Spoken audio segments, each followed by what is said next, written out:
Hi, so this is the second practice paper for Functional Skills Maths Level 1, and we're going to start with the non-calculator section.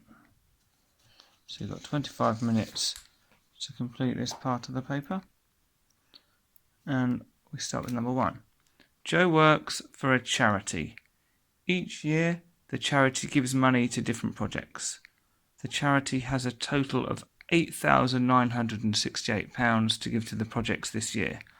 Joe needs to share the total money equally between 8 projects. Work out how much money each project will receive. Okay, well, the first thing we're going to need to do is convert £8,968 into numbers. So it's pounds, it's 8,968. Okay. He needs to share it equally between 8 projects. So we want this amount divided by 8. Okay, so I'm going to do this using the bus stop method. So we're saying how many times does 8 go into 8,968? Okay, so we start with the number on the left. How many times does 8 go into 8? Well, it goes in once with no remainder. What about 8 into 9? Well, 8 goes into 9 once, but with 1 left over, because 8 and 1 more to get 9. So we're going to carry over our 1, put it in front of the 6, so we've now got 16. How many 8s go into 16? Well, 1 8 is 8, 2 8s are 16, so it goes in twice with no remainder, and 8 goes into 8 once. So each project will receive, we've got no remainder, exactly £1,121.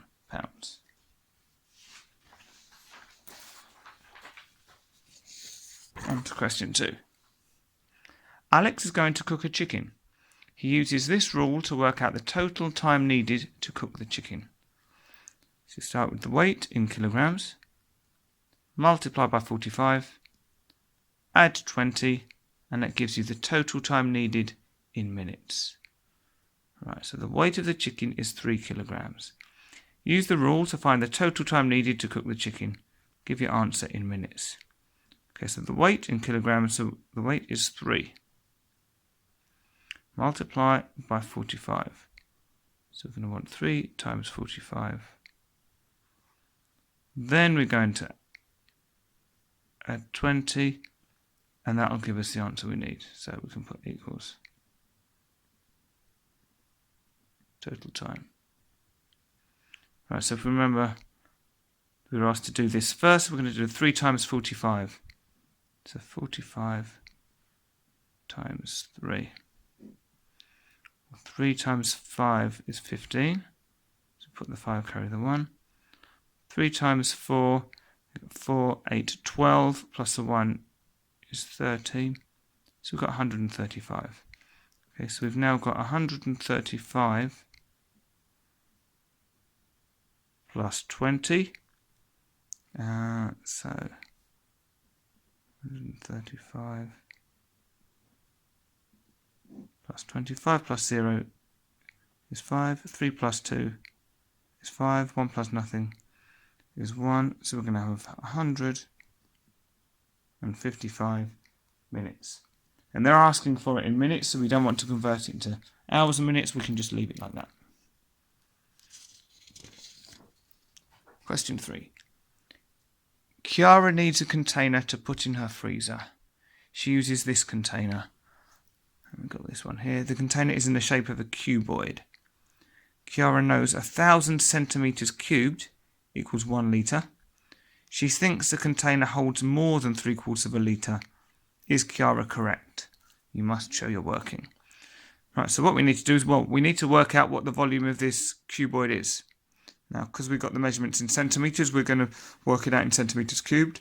And then we can use this conversion to turn it into litres and compare it to 3/4 of a litre to see if Kiara is correct. So, volume is height times width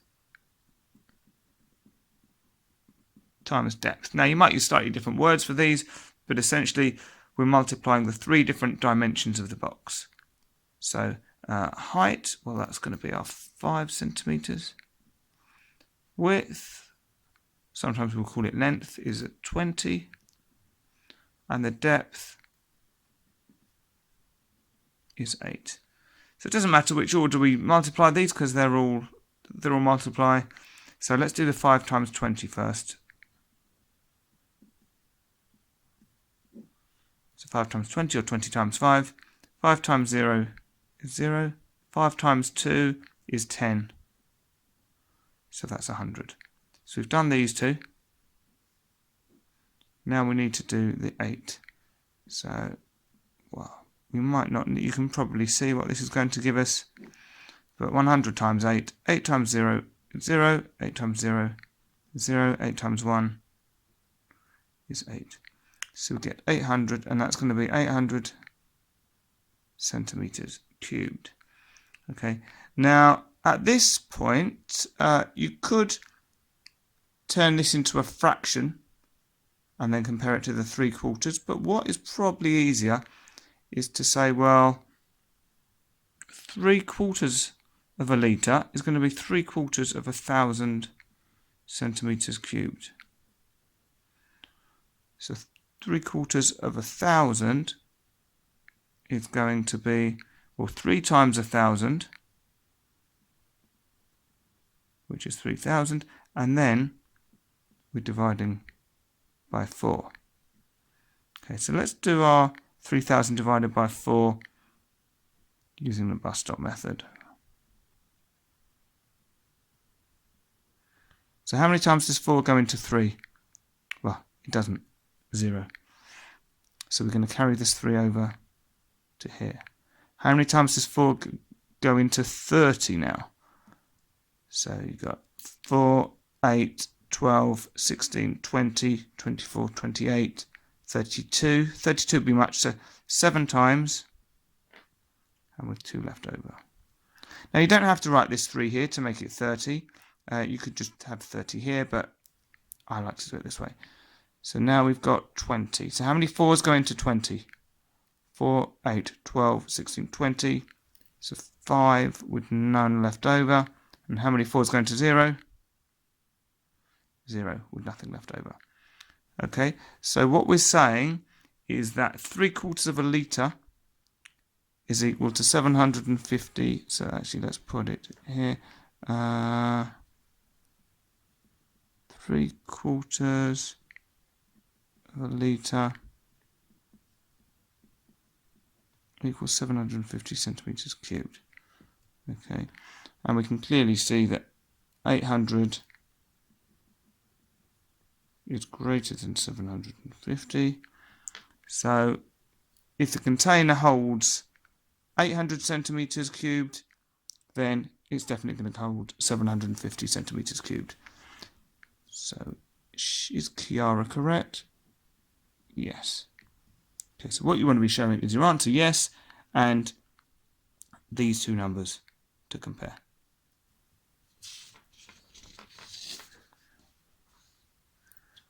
Okay, number 4.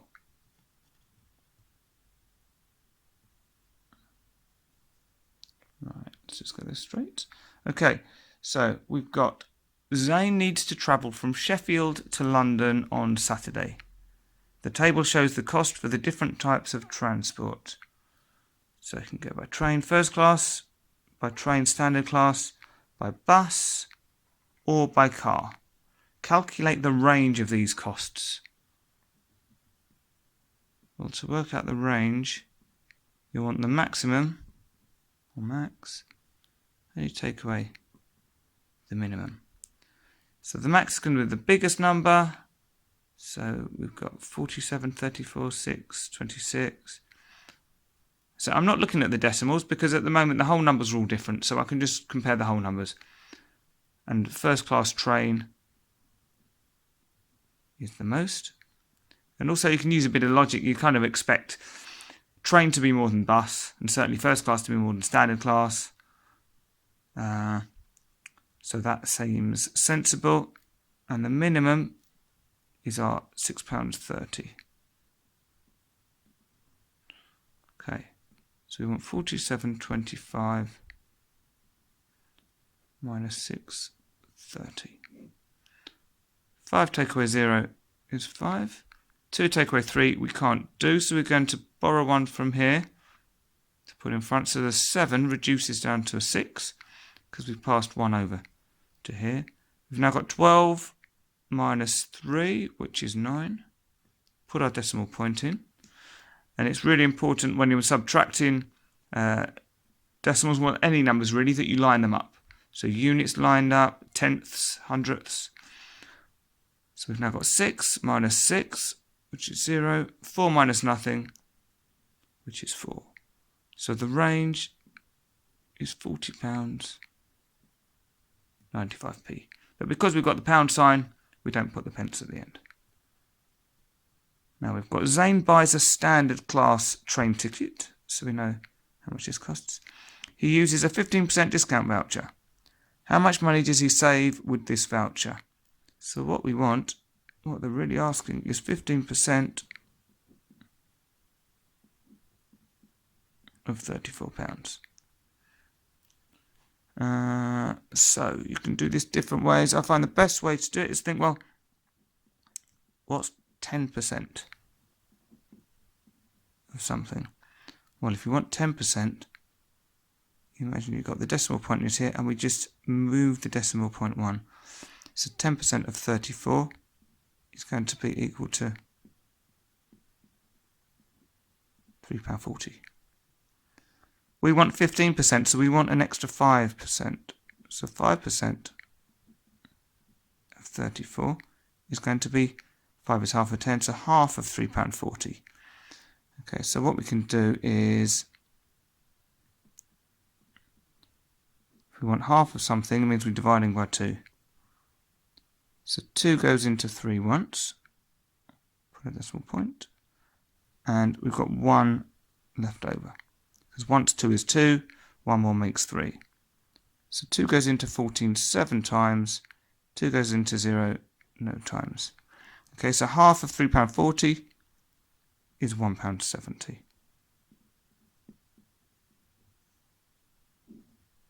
And if we want 15%, well, we're adding the 10 and 5% together.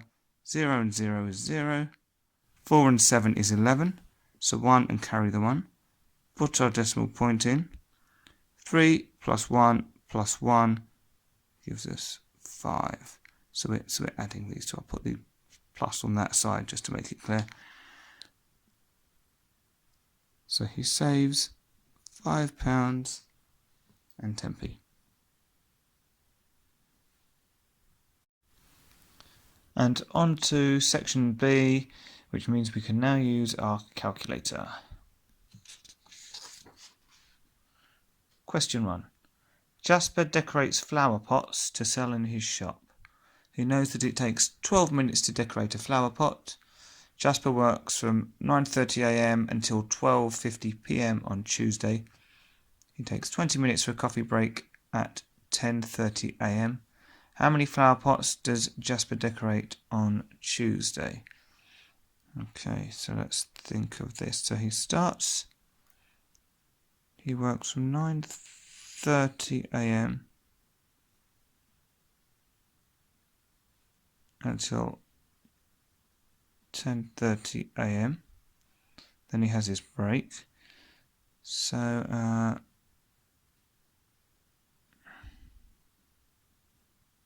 his break is from 10:30 a.m. and it takes 20 minutes. So 10:30 plus 20 is going to take him up to 10:50 a.m. And then he works from 10:50 a.m.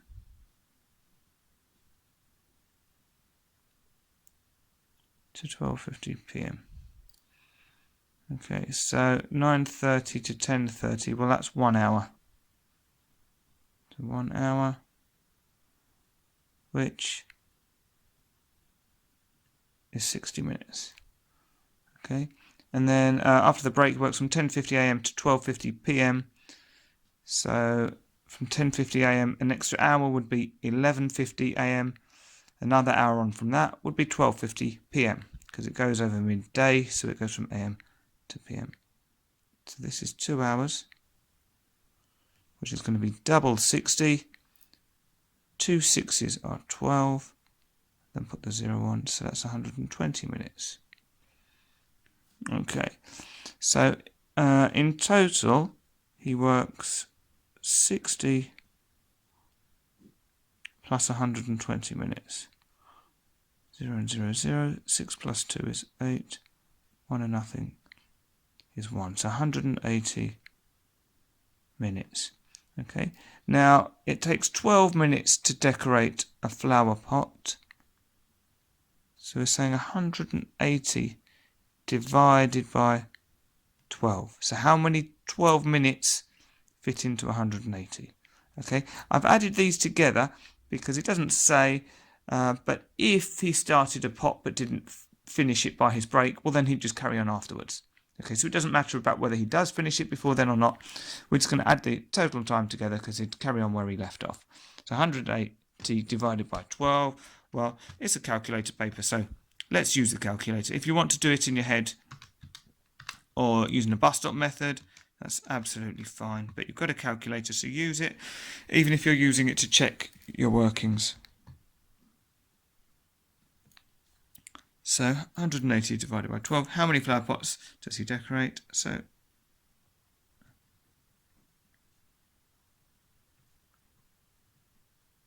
15 flower pots. Question 2. Cruz is the editor of a magazine. The magazine has 40 pages. The magazine must have 20% of the pages for adverts, a quarter of the pages for photos, the remaining pages for articles. Work out the number of pages for articles in the magazine. Okay, so the first thing we want is 20% of 40, because this is going to be adverts. Okay, 20% of 40. So again, we can use the calculator, so why not? So 20 divided by 100, or you could have just gone straight with 0.2 as 20%. Multiply that by 40. Gives us 8 pages. Alternatively, you could have said, well, 10% of 40 is just 4, so 20% is double that, is 8 pages. Right, then we want to look at how many of the pages are for photos. Well, a quarter of the pages, so that's going to be a quarter of, or a quarter times 40. So 1 over 4 times 40, or 1 times 40, which is 40, divided by 4. Okay, so let's do it as 40 divided by 4, which you can see the 4s will cancel, but again you've got a calculator, so if we do 40 divided by 4, we get 10 pages. The remaining pages are for articles. So we started with 40. We're going to take off 8, which gives 32. Then we're going to take off 10, which gives 22.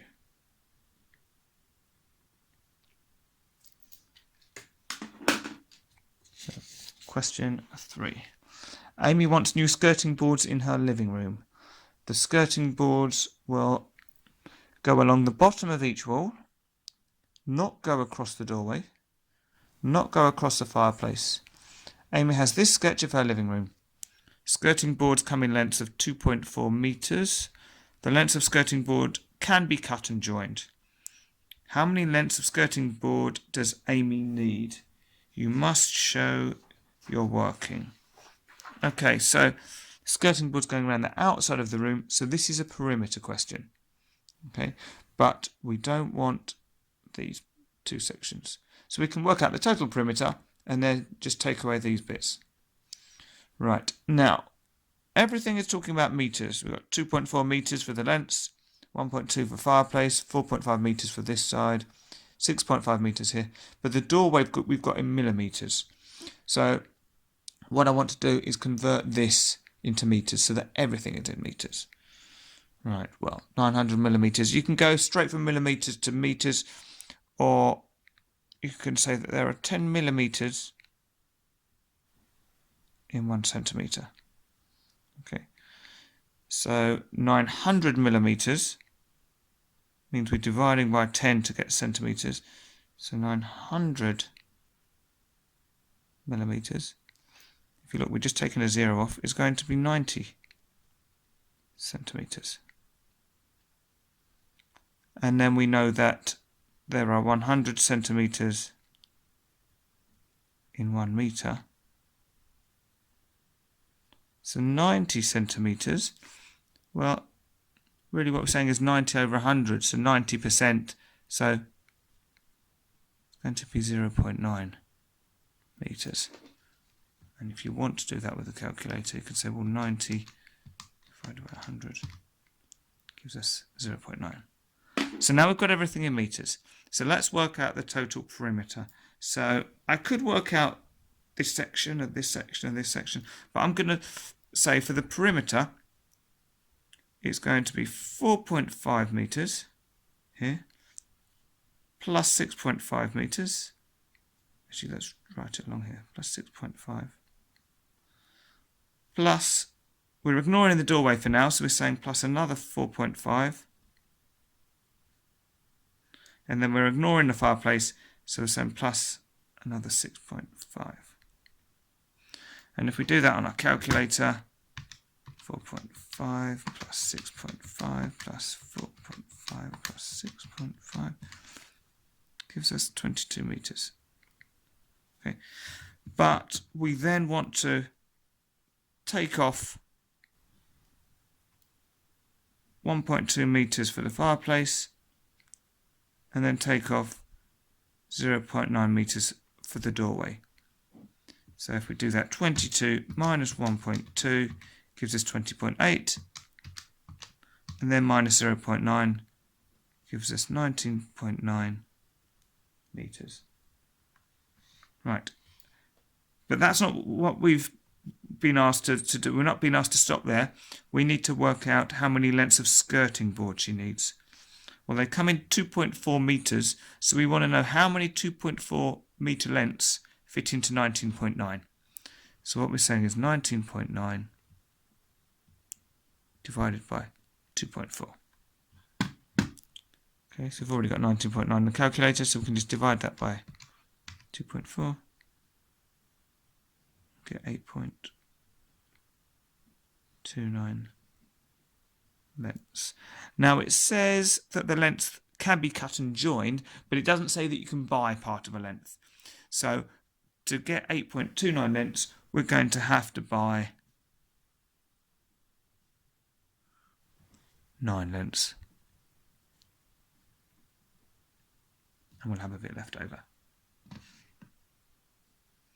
Right, and then we can write that in our box here.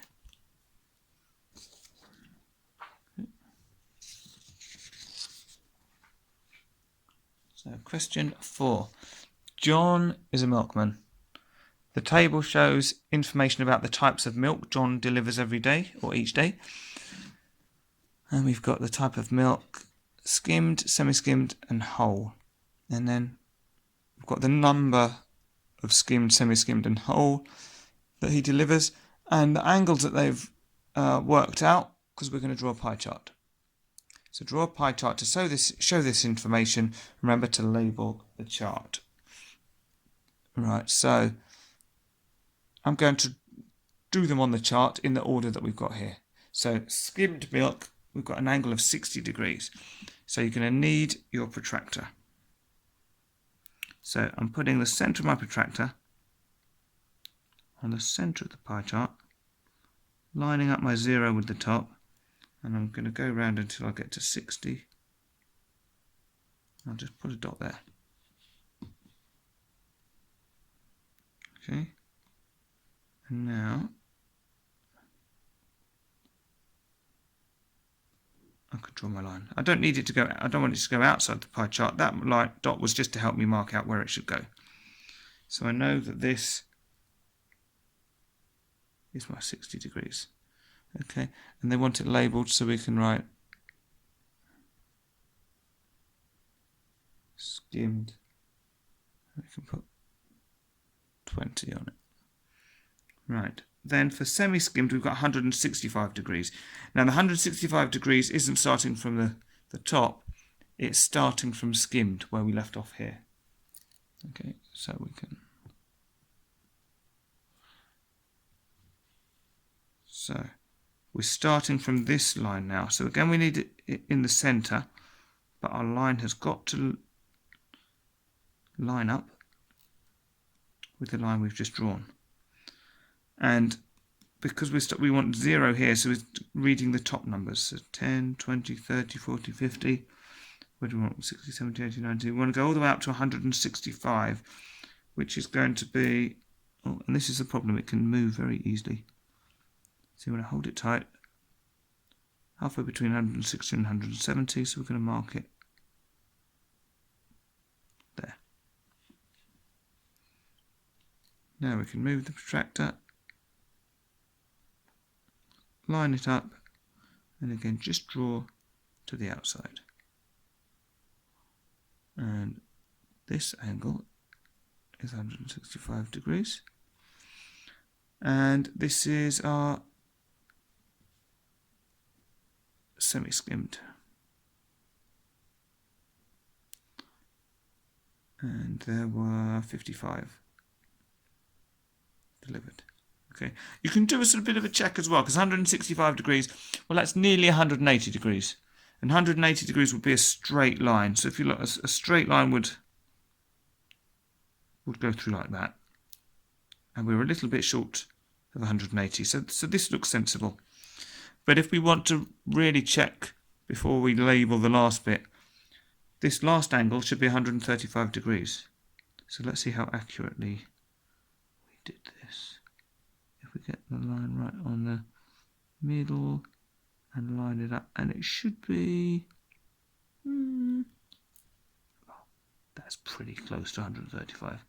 Maybe 135 and a half. But they're certainly going to be happy with that level of accuracy. And for practical purposes, that's going to be fine as well. 135 degrees. This is for a hole, and we've got 45.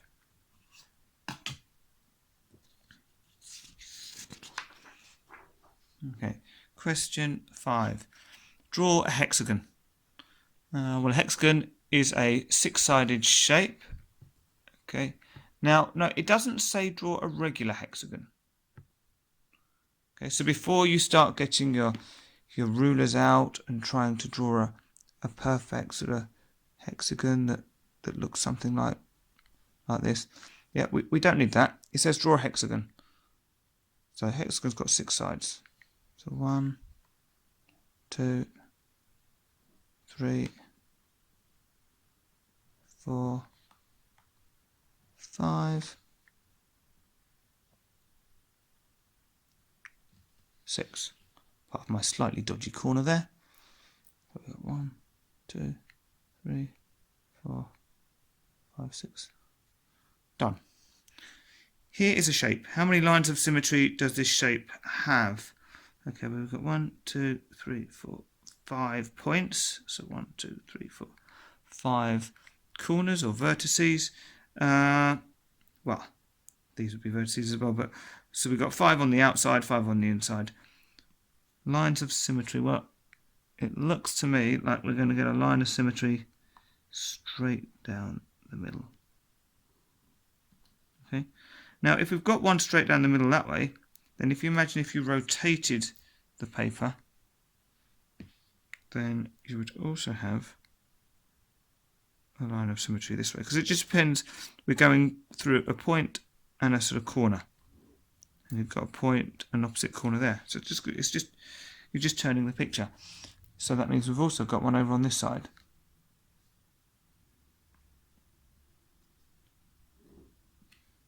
Okay. So if we Turn the paper around and let's see. Oh, well, if we turned it all the way around this way, then look, we'd have another one up through here. So let's draw another line of symmetry through there. And there's one point and one corner we haven't used yet. Okay. Now, because this has got 5 points and corners, we have got, and because it's we've divided it once, twice, 3, 4, 5 times, so we've got 5 lines of symmetry. Okay, sorry for wobbling that. Okay, now for part C, which of these words describes angle C in the shape above? Obtuse, acute, right, reflex, or straight? Well, a straight angle. It's not straight. You'd think they'd be like 180 degrees if it's straight, so it's not straight.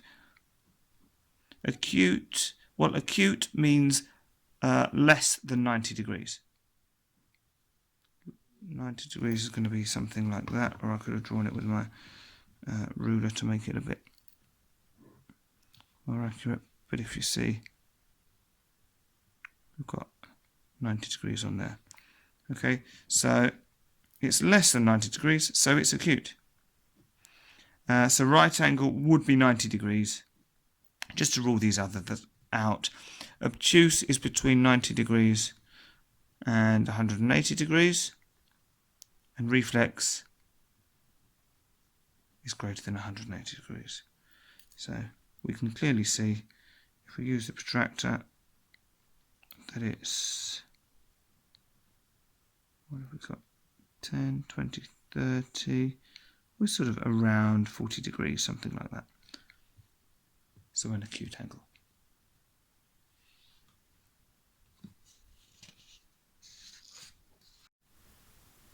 Question 6. Martin is a groundsman at a sports club. He records the percentage of grass covered in 12 places on a sports pitch. Martin lists the results. And we've got all these figures here. Grass coverage in percent. So 55%, 32%, and so on. Martin starts to show this information in a grouped frequency table. So this is our first group. He will use 5 groups of equal size. Complete the grouped frequency table for Martin. Okay, so these are going to be the 5 groups down here. Now, they've got the first group, and we can see that 1 to 20, so the gap of that group is 20, because it's sort of 1 to 20, but it includes 1 itself. So the next group is going to start at 21%, and well, we've added 20 to the 1, so we can add 20 to the 20 to get 40. So the next group will start at 41, go up to 60, start at 61, 60 plus 20 is 80, then from 81, and 80 plus 20 is 100. And that makes sense as well, because we're measuring the grass coverage from 1% all the way up to 100%. Okay, so how many are in the 1 to 20 range? Well, actually, let's go through the numbers and see where they should go. So 55, well, that's 41 to 60, so put it there. 32, well, that's between 21 and 40, so we can mark it there. 64 in here. 45, well, that's in here. 49, again, it's between 41 and 60.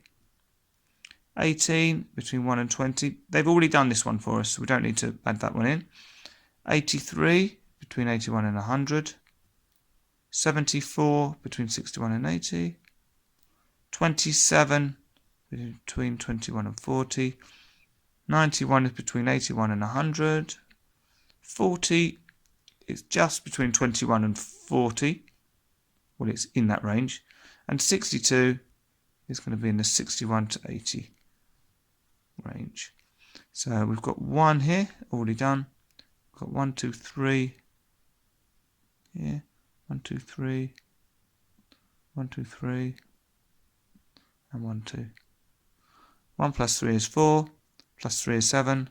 Plus 3 is 10. Plus 2 is 12. And again, you're allowed to use a calculator, so you can use it to check your total as well. Now, part B. Martin clears all the rubbish left at the sports club. He counts all the plastic drink bottles left each day for 60 days. The table shows the results. So, on 2 of the days there were between 0 and 9 plastic bottles. On 12 of the days there were between 10 and 19. On 15 days there were between 20 and 29.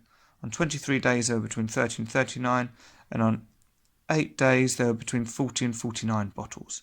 So let's just, we're told there's 60 days, but let's just check that these do add up to 60. So 2 plus 12 plus 15 plus 23 plus 8. Yep, so let's just write 60. Okay. It's always good to know the data we're working with is accurate. So Martin wants to display this information in a chart. Right, so we've got some graph paper here. So we could, because we've got grouped data, then we're going to want to use a bar chart for this. It's not going to make sense using a line graph because of the way the data's been grouped. So we've got 5 different ranges. So I'm thinking if we're going to start down in this corner, 1, 2, 3, 4, 5. So this can be our 0 to 9, 10 to 19, 20 to 29, 30 to 39, and 40 to 49. And then we can label this as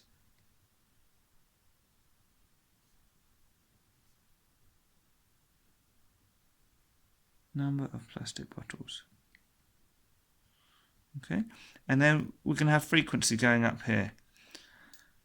Now, it's always good to look at the biggest item you've got, the biggest number, highest frequency, which is our 23. Okay, because you need to make sure that that one fits on the graph. Now, each of these little squares is worth 1. So if we just treated one square with one frequency, well, then we'd have 10, 20, 23. And we've got a big graph paper, or a big sheet of big area of graph paper. Only going up to there isn't really going to maximize our space. It's not going to show the information in the best way. So what can we do? Instead of doing one little square equal to one frequency, maybe we could say, I don't know, 2 of these squares are equal to 1 frequency. So if we did that, what would we have? So instead of this being 10, 20, 30, 40, we could say this would be like 5, 10, 15, 20, 25. So maybe we can do it that way. 5, 10, 15,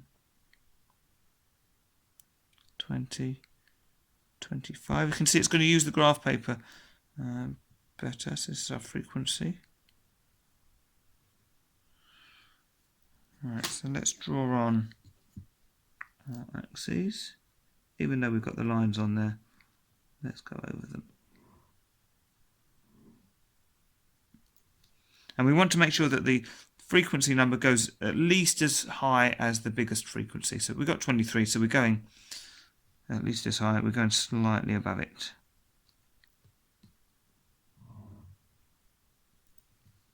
Okay, so we said we're going to do a bar graph for this, and I'm going to start by drawing the tops of my bars, then I'll draw the vertical lines on afterwards. So for 0 to 9 we've got a frequency of 2. Now remember we said that each of these little squares, well, 10 of these little squares is equal to 5.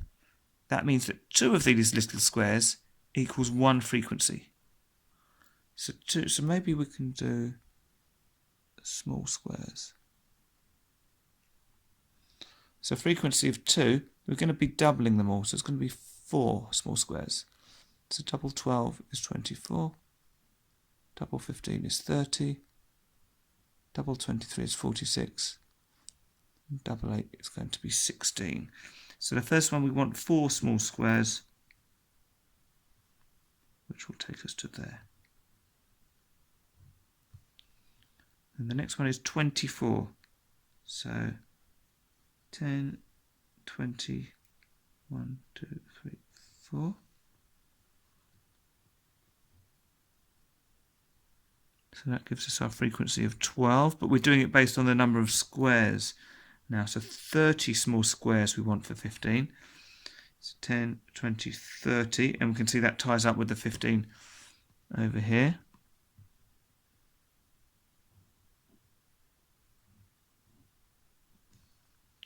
Okay.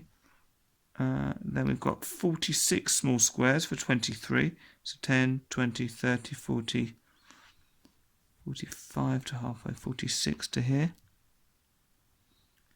And do check it against the frequency. So 23, well, we'd expect that to be just over halfway between 20 and 25, which it is.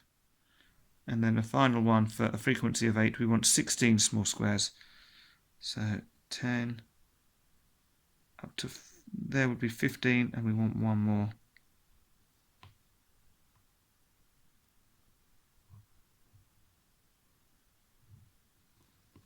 Now I can draw my vertical lines in.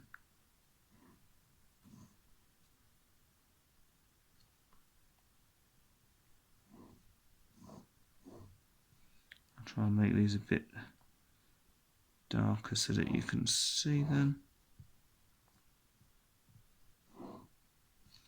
Maybe I'll go with these ones as well.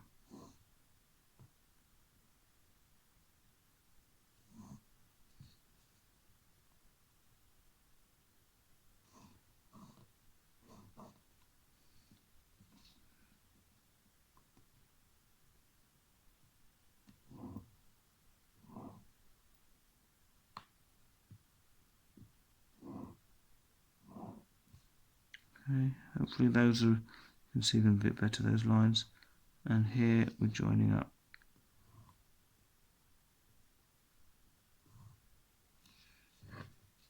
Okay, so we've got our 5 bars on here, and now we can just write a title for it. So what can we call it? Number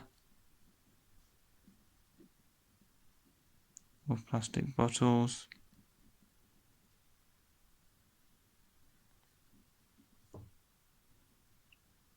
over 60 days. Something like that should be fine.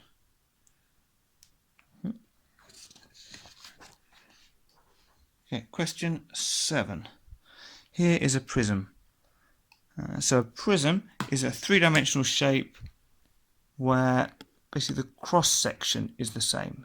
So if you think of it as like a long tube, it doesn't matter so much what the shape of it is, so long as the shape stays the same all the way through it, like a stick of rock or something like that, or like a long fluorescent light bulb, that kind of thing. So here's a prism. All corners on the prism are right angles. Okay. How many faces are there on the prism? Right, well, let's look at how many sort of horizontal flat ones we've got. Well, we've got 1, 2, 3. So I'm going to say horizontal 1, 2, and then the base 3. Then, well, let's do the sides. So if you think of kind of, oh, well, they're calling that the front view, aren't they? Let's say front and back.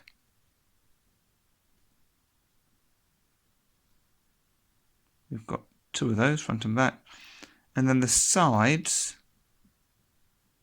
well, we've got 1 big one on the left side, and we've got 2 here, 3 there. So 3 plus 2 plus 3, so we've got 8 sides. Okay, now we're told the centimetre grid below shows 4 different views of the prism. Which diagram shows the plan view? Right, so plan view is looking down on top. It's looking down this way. Okay, so if you're looking down on it, you're going to see 3 centimetres going across there. So we're going to see this. And then, well, we're not going to be able to see these as two separate bits because we're just looking straight down on it. So it's going to look like it's one long bit, which is this and this together, which is 5 centimeters. Okay. And this is a centimeter grid. So we're looking for a rectangle which is 3 centimeters across by 5 centimeters long. Well, this is 4 centimeters across. That won't work. These aren't going to be right because if we're looking straight down, like we said, you won't have a bit missing. It's just going to look like one sort of rectangle, complete rectangle. And this one is 1, 2, 3 down by 1, 2, 3, 4, 5. So it's going to be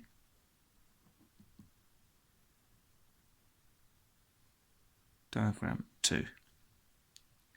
Okay, which diagram shows the back view? Right, the back. So if this is the front, the back is going to be coming that way. So now you are going to have this gap. Right, so we've just got to work out, is it going to be diagram 3 or is it going to be diagram 4? Looking at the front, the missing gap is on our right, top right. So if we're looking at the back view from this way, it's going to be the opposite. This is going to be on our top left, which is diagram 4.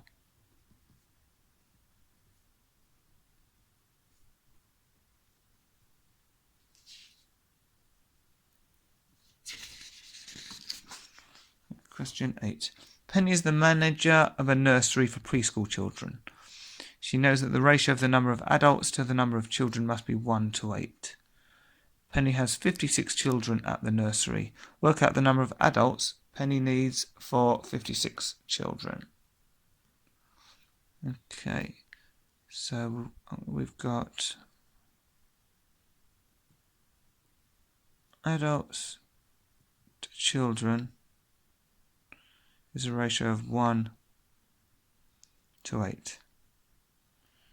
She's got 56 children, so I'm sort of writing this in a little table. This might make it a bit tighter if we do this.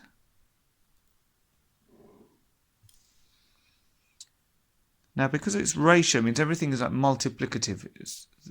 Everything in on the same row is multiplied by the same number. So we want to work out how we get from 8 to 56.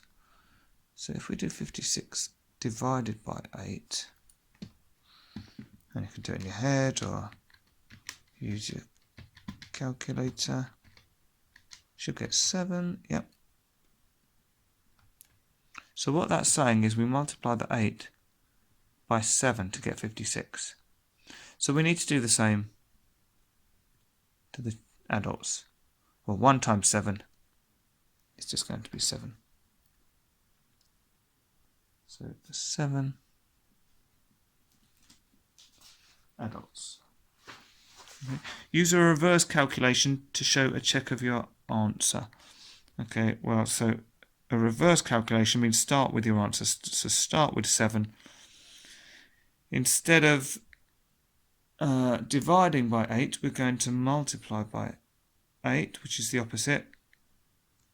And again, we can do it on the calculator for completeness. And that gets us back to 56, which is where we started. And we can tick it to show, yes, that's what we expected. Question 9. Scott is a journalist. He is writing an article about fish and chip shops in his town.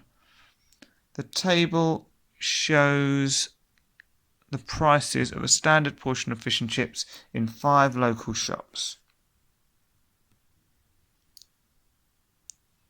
And we've got shop A, shop B, shop C, shop D, shop E, and the different costs.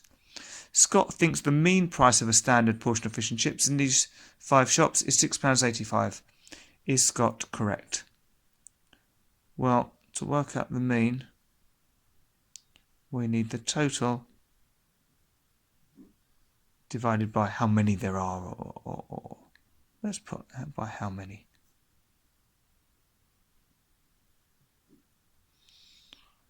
Okay, so it's going to be 7.6 or 7.60 plus 6.25 plus 5.85 plus 6.65 plus 8.00. And all of this is divided by 5, because there's 5 fish-ups. So we do 7.6 plus 6.25 plus 5.85 plus 6.65 plus 8, which gives us 34.35, and that's divided by 5, oh, not 55, just 5, which gives us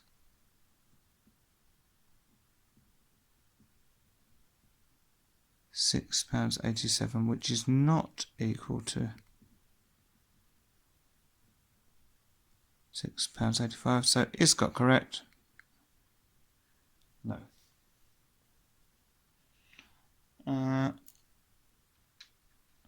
You could say it's close, but it's not the same. Use estimation to show a check of your answer. Right, so if we wanted to do that, we could round each of these to the nearest whole number. So instead of 7.6, we would have 8. Instead of 6.25, we'd have 6. Instead of 5.85, that to the nearest round number is nearest whole number is going to be 6. 6.65. So the 6 is more than 5, so we're going to round up. So this is going to be closer to 7. And 8 already is a whole number. Okay, so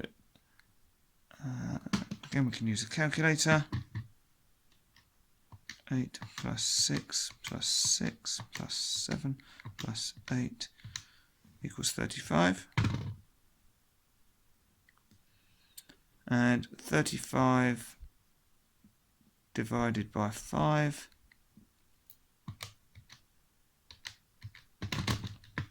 gives us 7.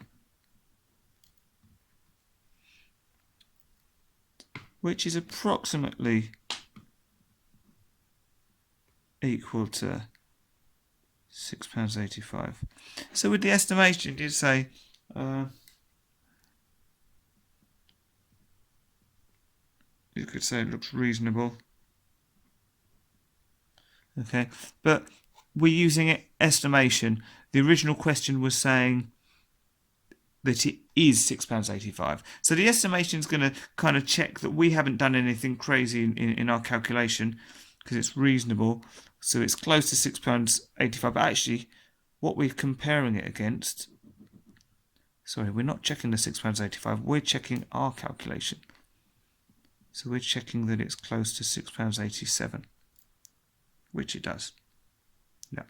So there you go. I nearly got caught out there. We're not checking that the £6.85 is right. We're using estimation to check that the answer we calculated is right. So 7 is close to £6.87. Yep. Fine. I'm happy with that.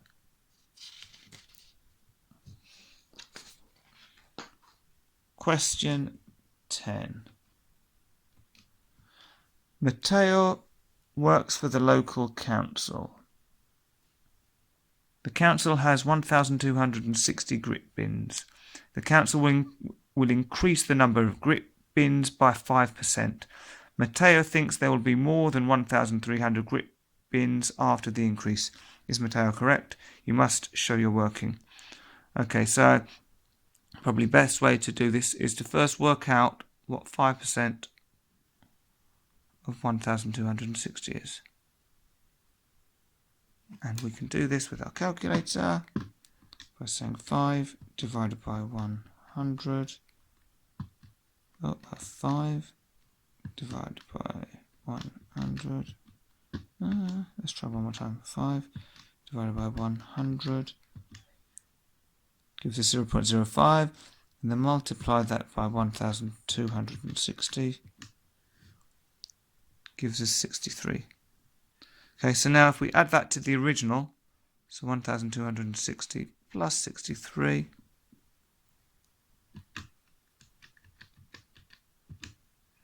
we get 1,323, which is more than 1,300.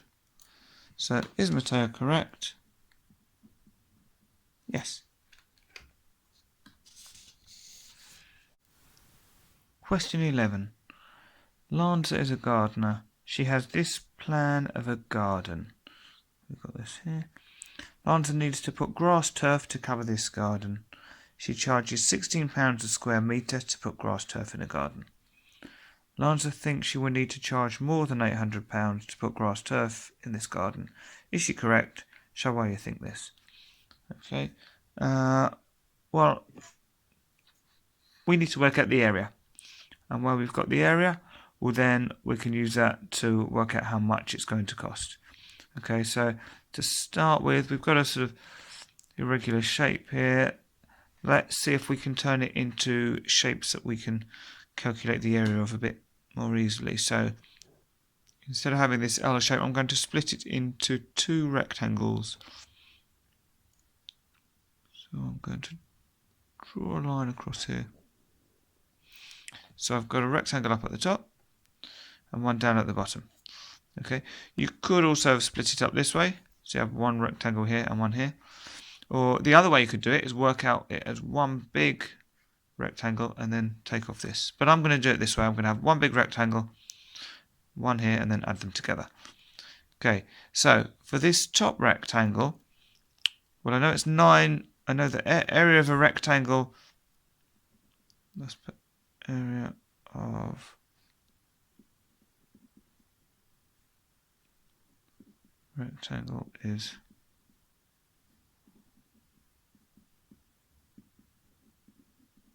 length times width. Well, I know we've got 9 meters this way. I need this measurement here. Now, I know that all the way down is 8 meters, and this little section is 3.5. So this is going to be 8 minus 3.5. And you can do it in your head, or you can do it with your calculator, which should also give you 4.5 meters. Okay, so this rectangle, so we can do 9 times 4.5,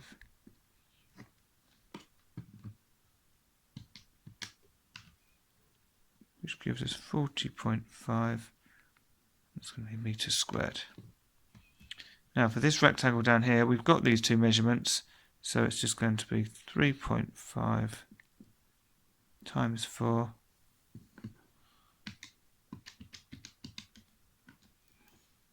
which gives us 14 meters squared. And then if we add that to the 40.5,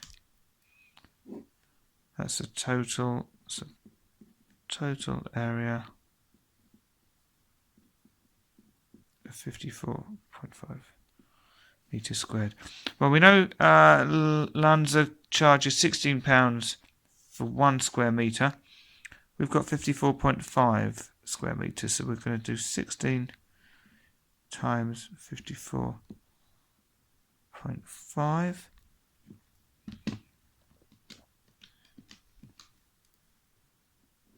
And we get 872, which is more than £800.